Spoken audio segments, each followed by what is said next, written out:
Ba'alawi itu udah dua, ada Sayyid, ada Habib. Nah, dulu yang datang berdakwah ke sini itu rumpun Ba'alawi.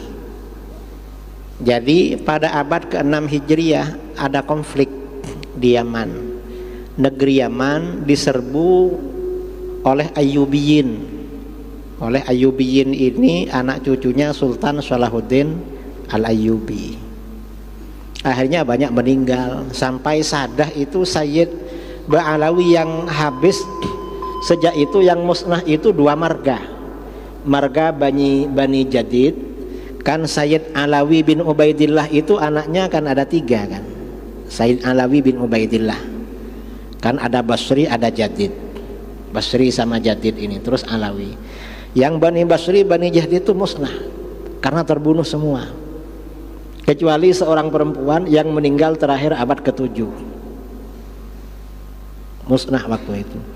Akhirnya banyak orang-orang Tarim Hadramut lari, termasuk yang lari Sayyid Abdul Malik bin Alawi bin Muhammad Shahib Mirbat, lari ke India, hijrah ke India. Kemudian lalu di India punya anak namanya, karena orangnya bagus ya, orangnya bagus, dihormati, punya anak namanya Sayyid Abdullah Al-Madkhan. Lalu Abdullah ini punya anak lagi Ahmad Shah Jalal. Ahmad Shah Jalal ini punya anak lagi Jamaluddin Al-Husain. Nah, Jamaluddin Al-Husain ini yang menjadi datuknya Wali Songo. Karena para dai, ulama di Indonesia, di Nusantara, rata-rata cucunya Sayyid Jamaluddin Al-Husain. Beliau ini yang datang ke Campa menikah, kemudian sama anak cucunya berdakwah ke Aceh. Lalu anak cucunya disebar, lalu beliau juga melanjutkan dakwahnya dan meninggal di Wajo di Sulawesi. Itu Ba'alawi itu. Lalu kemudian pada abad ke berapa ya, beberapa ratus tahun kemudian kalangan habaib ke sini. Yang pertama kali datang itu dari klan Basyaiban. Kemudian habib-habib yang lain ke sini. Itu nasabnya sahih. Dan gak ada yang namanya tesis. Mengapa terjadi seperti itu? Akhir zaman ini dosa besar semakin bermunculan, termasuk membatalkan nasab. Rasulullah SAW bersabda dalam Sahih Muslim, "Ithnani finnas fihima kufrun." Dua perkara pada manusia, dua perkara ini mengandung kekufuran. Apa? At-ta'nu fil ansab, mencela nasab. Mencela nasab itu membatal-batalkan nasab. Memang sudah ada. Apa yang disabdakan oleh Rasulullah pasti terjadi. Ya contohnya ini.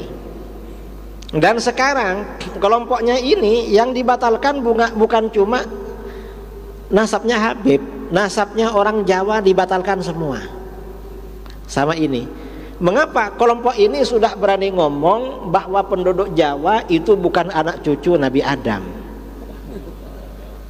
Anak cucunya siapa? Manusia sebelum Nabi Adam. Ini kan batalkan nasab kan. Sudah ada yang ngomong begitu. Kelompok ini sudah batal semua. Nah, kalau bukan anak cucunya Nabi Adam dari mana? Gak bisa. Gak bisa kawin saudara kalau bukan jenis, kalau beda jenis. Sebenarnya yang sama-sama punya kemaluan, kan monyet kan punya ya, artinya mirip-mirip lah dengan manusia kan, monyet kemudian orangutan. Tapi gimana kalau kawin dengan monyet sama orangutan? Kan nggak bisa nggak bisa samara, nggak bisa sakinah mawaddah. Karena sakinah mawaddah itu kalau satu jenis kan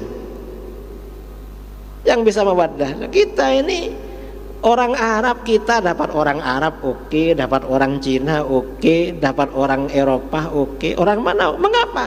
Satu jenis memang, sama-sama anak cucu Nabi Adam. Ini dibatalkan sama kelompok ini, bukan anak cucu Nabi Adam. Sudah parah ini.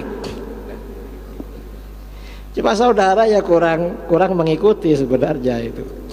Saya kan mengikuti apa orang-orang ini kok dibatalkan semua. Kufur itu.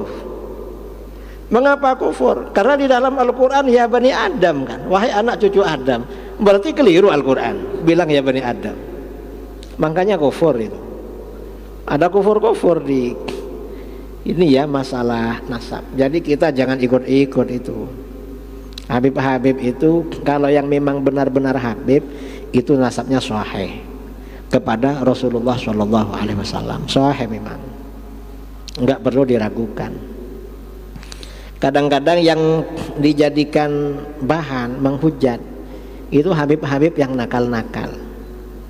Ya memang habib ini manusia juga, dan Rasulullah juga tidak menjamin anak cucunya soleh semua.